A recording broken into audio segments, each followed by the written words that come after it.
Today I'm going to read you Stanley's Stick. The author of the book is John Hegley and it's illustrated by Neil Layton.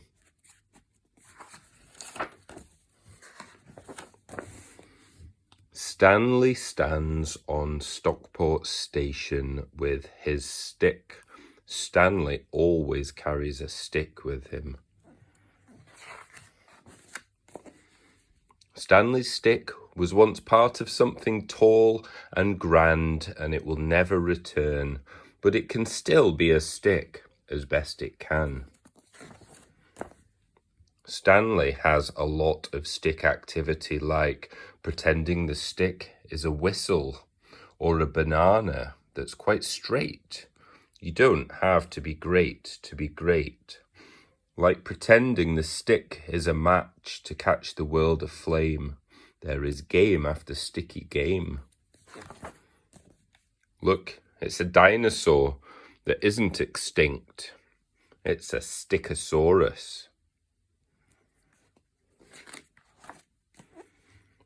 Stanley has tried out some names for his stick, like Starry and Moon, but those names were all the wrong shape. For a while he liked Sturdy, but that is better for a spoon. Stanley's stick is good for writing in the sand, in languages only Stanley can understand, and 4 times now he has used his stick to pick up slugs from pathway, platform and pavement, thus saving them from a fate worse than feet. Stanley's friend Bertie has some string, and sometimes they tie the string to the stick's end and go pretend fishing. Because the fish are pretend, no fish get hurt, says Bertie. So here is Stanley standing on the station, taking his stick for a short stay at the side of the sea with his mum and dad. The train pulls in. Down at the sea, Stanley goes down to the side of the tide.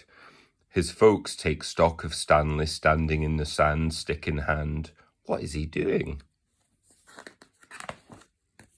Maybe the boy thinks it's time for the stick to be taken for someone else to enjoy. Stanley hurls his stick into the wide tide. Gosh, what a tiny splosh for something that has been so big in Stanley's days. The sea picks up the stick and tucks it into itself. Stanley is stickless. The next morning, back at their spot on the beach, the tide is out. Stanley treads towards the spreading sea. Boats ride seaback out on the distance. Stanley decides to look for interesting sticks, for other sticks which have been carried twiggyback upon the turning tide. Soon he stumbles upon a stick alone upon the shore. It's quite different from the stick he had before. It's wonky. The stick is an unusual saxophone. Stanley thinks of home and begins to blurt a tune for Bertie. Now Stanley stares at the sea through his stick telescope. It's wonky, and this stick Stanley knows the name of. It's called Fantastic.